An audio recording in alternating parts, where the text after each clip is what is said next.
Hi, this is Hugo Venegas from the United Methodist Church in Pueblo, Colorado, and we have been studying 1 Peter chapter 3 verses 8 through the end of chapter 4, and today we're going to look at verses 13 and 14. They go together, but before I get to that verse, because there is a question that it poses in verse 13, I want to tell you a story. When I was a student at Arizona Christian University in Phoenix, Arizona, I had a professor, my missions professor, and a friend of mine. We decided to take a road trip on a pickup truck from Phoenix all the way down to Mexico City.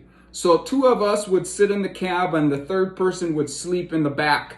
And I was the first one sleeping the first night, and we were driving through northern Mexico in the middle of the dark. And then I was suddenly awakened when the driver stepped on the brake. So I got up and I looked through the little cabin hole and saw that there was a woman in front of us in the highway stopping us. And my missions professor wanted to stop and help. And I looked, I saw no car. I didn't see anyone, just the woman in the middle of the way. And I said, drive around her, drive around her. It's a setup, it's a setup, it's a setup. They want to rob us. And my professor just drove around her and took off, and I looked back and there was no woman at all. So this is the question that Peter raises in verse 13.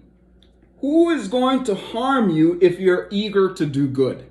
I know how to answer that question. Who is going to harm you if you're trying to do good?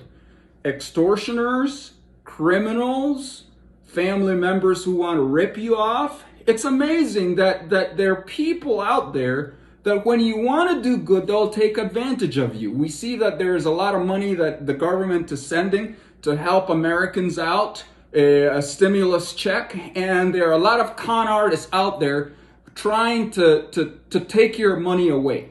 So, but what is interesting is that Peter doesn't answer the question.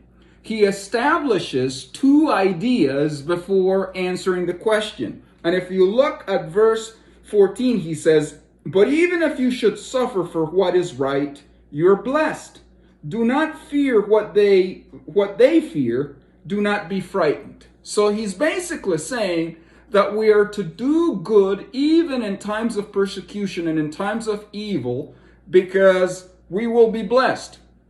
And here are the two principles that Peter establishes. He wants us to keep doing what is right, even when we will suffer for it, because we will be blessed. God blesses those who are committed to doing what is right, committed to doing what is good, even when they're being persecuted. That pleases God. And it's also when we do good in the midst of evil, in the midst of suffering, we can live with ourselves. We are able to live with ourselves. That is the blessed life. And the blessed life comes when we know that if someone harms us, God, if sooner or later, He's going to vindicate us. He's going to be able to pass judgment on those who have done harm. And because of that, we can live with confidence that we can still do good even in evil times. The second thing that Peter wants us to understand as to why we can do good even when we're persecuted is because we are not motivated by fear. Look what he says in verse 14. Do not fear what they fear. Do not be frightened. He's basically saying that as believers, we're not motivated by fear. We're not afraid of what they can do to our bodies, what they can do to our minds, what they can do to our money. We have a confidence that our lives are cemented in the love of God that will never let us go.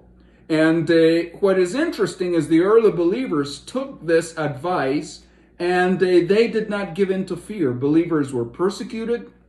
We know of Herod, King Herod, when Jesus was born. Who would do any harm to baby Jesus, the creator of the universe? Herod.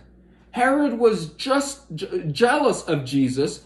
He was afraid that Jesus was going to take over his kingship. And what did he do? He ordered that all the little kids from 2 years and under, during the time that Jesus was born, he murdered them all because he was afraid that Jesus was going to take his power away. Look at Nero. Nero had all the Christians burnt. And he put them on as human torches. Why? Because he was afraid that these Christians were going to usurp his authority. Now, I want you to know that we are to keep doing good. We are to be wise. We are to protect ourselves from being had. But we will be blessed by God if we continue to do what is right, even when we suffer for it. Do what's right. God bless you, and I'll see you again.